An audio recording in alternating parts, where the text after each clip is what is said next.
Tara mga katropa, sa vlog na ito ay magluluto tayo nitong aking recipe na stir-fried chicken vegetables. So narito na ang ating mga ingredients.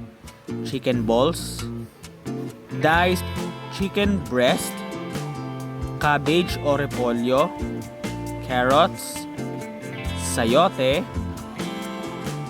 Baguio beans, ground black pepper, patis, oyster sauce, sugar, green and red bell pepper, celery, and chicken cubes. So una natin gagawin is iisa muna natin itong ating diced chicken breast. So make sure na luto itong ating chicken breast. So pag naluto na itong ating chicken breast ay susunod na natin itong ating chicken ball. So halo-haluin natin ito maigi para hindi siya dikit-dikit itong ating chicken balls.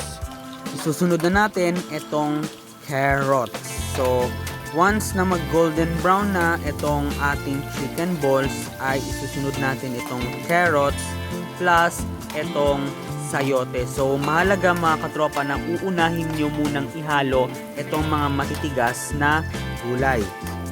Susunod natin itong Baguio beans. So, tingnan nyo naman mga katropa, talagang taking its shape na itong ating stir-fried chicken vegetables na talaga namang magpapasarap at magpapalinamnam sa inyong araw once na itry nyo ito.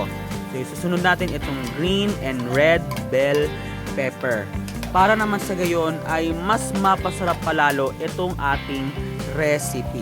So halo-haluin nyo ito mga katropa para sa gayon ay hindi magdikit-dikit itong ating gulay. Ngayon mga katropa ay halo-haluin natin ito at susunod natin itong cabbage o repolyo. So once na may sunod nyo ito ay hahalo-haluin ito ng maigi hanggang sa mag-mix better itong ating gulay.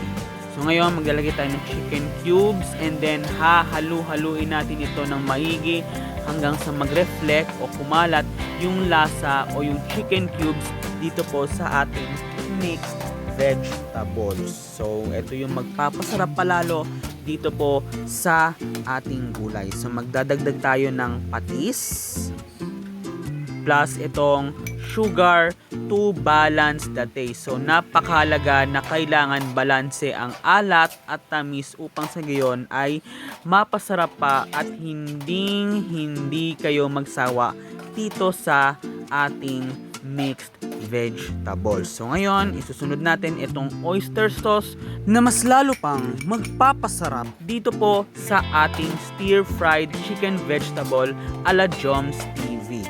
Kaya naman mga katropa, kahit first time nyo, nako, try nyo na ito mga katropa.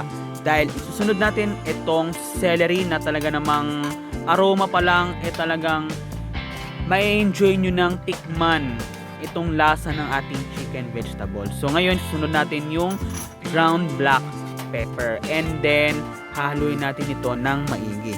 So yan mga katropa, ready na natin ito for plating dahil talaga namang napakasarap nito at napakalinamnam once na itry nyo ito. Kaya naman mga katropa, kahit first time mo pa lang, try mo na itong ating stir-fried chicken vegetable ala Joms TV dahil ito talaga ang magpapa-level up hindi lamang ng inyong skills bagkos ng inyong determination in your life. Kaya naman mga katropa, please sit back, relax, and enjoy and try this, our stir-fried chicken vegetable ala Joms TV. So tara mga katropa, try this and let's eat!